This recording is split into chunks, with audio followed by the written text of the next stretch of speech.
동두천에 살고 있습니다. 동두천 옆에 파주시가 있습니다.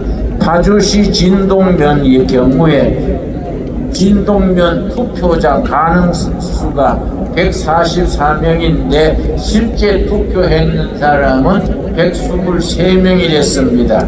그런데 투표 결과는 181명이 나왔습니다. 여러분, 그러니까 58명은 도깨비가 투표했는가, 무슨 귀신이 투표했는가, 그건 정말로 뚜렷한 팩트. 부정선거는 팩트입니다.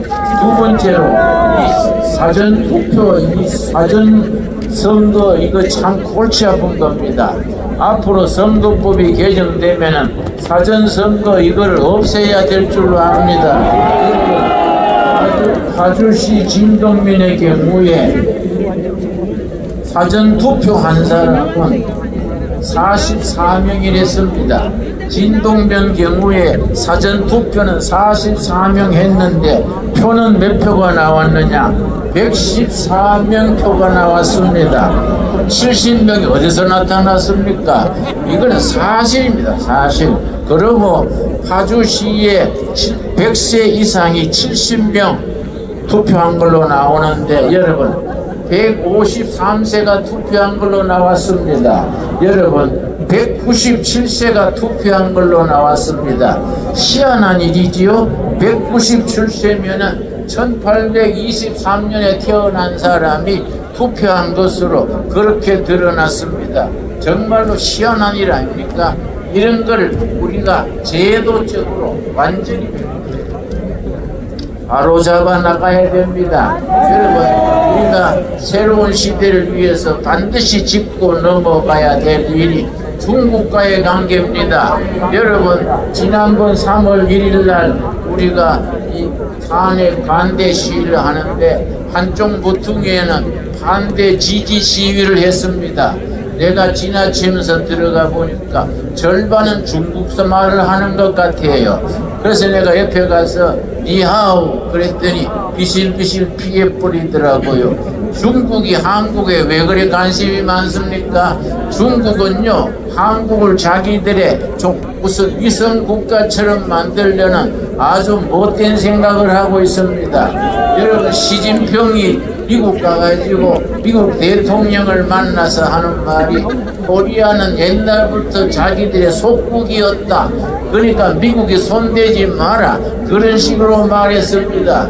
여러분, 좀 나쁜 말로 하자면 뒤질라고 작정한 소리지요. 어떻게 코리아가 중국의 속국이었습니까? 여러분, 서대문에 독립문이 있습니다. 여러분, 독립문이 일본에 대한 독립으로 세운 게 아닙니다. 중국에 대해서 독립문으로 세워진 겁니다. 나는 북한에 여러 번 갔었습니다. 여러분, 북한의 육군사관학교격인 장교훈련하는 학교에 뭐라고 써놨느냐 하면은 북한 얘기입니다. 일본은 100년 숙적, 중국은 1000년 숙적, 그렇게 써놨습니다. 북한 사람들도 일본은 100년 원수고 중국은 1000년 원수라 그랬는데 이상하게 우리나라 정치가들 중에 더불어민주당 사람들 중에 중국을 그렇게 떠받드는 사람들이 있습니다. 문재인 대통령이 중국에 가가지고 베이징 대학에서 강연하면서 중국과 한국은 공동 운명체입니다. 그런 골빠진 소리를 했습니다. 여러분, 중국이 망하면 우리가 같이 망하고 중국이 흥하면 우리가 같이 흥한다. 이게 공동 운명체 아닙니까? 그러고 우리 문재인 대통령이 시진핑한테 그랬습니다. 우리가 중국의 1대1로 정책에 동참하겠다. 그런 허튼 소리를 했습니다.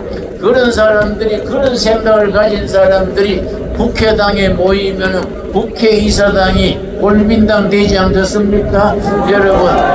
여러분 참 이상합니다. 중국 공산당 창립된 것이 1921년입니다.